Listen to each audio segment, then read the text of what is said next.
સરકારની રહેમ નજર હેઠળ ગુજરાતમાં મેડિકલ માફિયાઓ બન્યા બેફામ। ખ્યાતિ હોસ્પિટલના ગુનાહિત બેદરકારીના કારણે થયેલા મોત અંગે વિપક્ષ નેતા અમિત ચાવડાની પ્રતિક્રિયાઓ સામે આવી। સેવાના નામે જે ગોરખ ધંધા ચાલી રહ્યા છે અને મેડિકલ માફિયાઓ સેવાના નામે જે કૌભાંડો કરી રહ્યા છે એનો દુર્ભાગ્યપૂર્ણ કિસ્સો આજે ગુજરાતમાં બન્યો છે। કડી તાલુકાના વાલીસણા ગામે ખ્યાતિ હોસ્પિટલ એક મેડિકલ કેમ્પ કરે છે।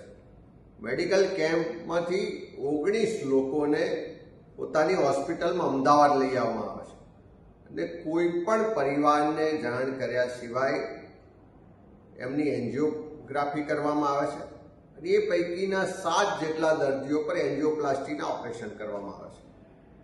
આજે દુઃખની બાબત છે કે 7 પૈકીના 2 દર્દીઓના મૃત્યુ થયા છે અને 5 લોકો આજે જીવન મરણ વચ્ચે ઝોલા ખાઈ રહ્યા છે અને આઈસીયુમાં દાખલ છે।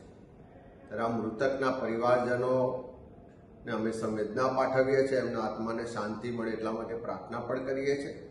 પણ ગુજરાતમાં આવું વારંવાર કેમ થાય છે? આ જ હોસ્પિટલ દ્વારા 2022માં પણ આવી જ રીતે એક ઓપરેશનમાં મૃત્યુ થયું હતું। જો સરકારે એ વખતે કડક પગલાં લીધા હોત તો આજે બીજા 2 લોકોના મોત ના થયા હોત।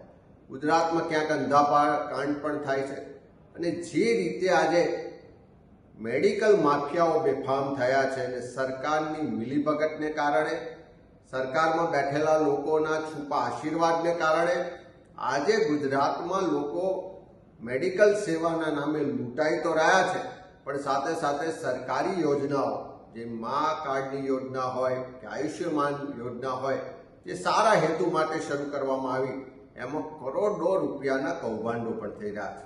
આ હોસ્પિટલનો ઇતિહાસ પણ જુઓ, એના જે રજિસ્ટ્રેશનથી લઈને શરૂઆતથી આજ દિન સુધીના એનો ઇતિહાસ જુઓ તો એમાં કોઈ સેવા કરવાવાળા કે મેડિકલ લાઇનના લોકો નથી, પણ ધંધાદારી લોકો દ્વારા આ સેવાના ક્ષેત્રને ધંધાનું ક્ષેત્ર બનાવી દેવામાં આવ્યું છે।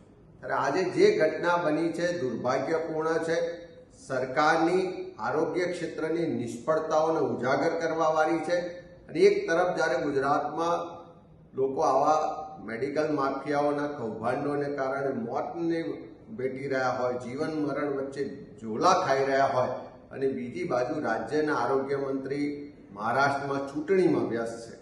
મારી તો આરોગ્ય મંત્રીશ્રીને વિનંતી છે કે જેટલી ચિંતા મહારાષ્ટ્રમાં પોતાના પક્ષને જીતાડવા માટે કરો છો, જેટલી મહેનત મહારાષ્ટ્રમાં પક્ષ માટે કરો છો, એટલી મહેનત ગુજરાતમાં આરોગ્ય ક્ષેત્રે જે બદીઓ ચાલે છે, જે માફિયાઓ બેફામ થયા છે, જે કૌભાંડો ચાલે છે, લોકોના જીવ જઈ રહ્યા છે, એના માટે એટલી ચિંતા અને મહેનત કરશો તો ગુજરાતના લોકો એ તમને જે જવાબદારી સોંપી છે સાચા અર્થમાં તમે પરિપૂર્ણ કરો છો એવું માનશે।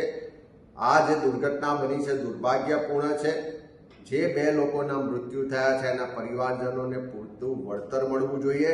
5 લોકો જે અત્યારે સારવાર હેઠળ છે એના જીવની ચિંતા કરીને યોગ્ય સારવાર મળવી જોઈએ અને આખા પ્રકરણ માટે જે લોકો જવાબદાર છે, જે ખ્યાતિ હોસ્પિટલના સંચાલકોને એના માટે જવાબદાર હોય, એની તપાસ કરીને એની સામે કડકમાં કડક કાર્યવાહી થવી જોઈએ અને ભવિષ્યમાં કોઈ પણ જગ્યાએ સેવાના નામે જે કૌભાંડો ચાલી રહ્યા છે, સરકારની ચંદા દો ધંધા લો એની નીતિ ચાલી, એની ઉપર તાત્કાલિક કડક કાર્યવાહી થવી જોઈએ, રોક લાગવી જોઈએ। तो व्हाट्सएप, ट्विटर, फेसबुक, इंस्टा जहाँ भी आपका अकाउंट है, इसे शेयर बटन के द्वारा वहाँ पर शेयर करें।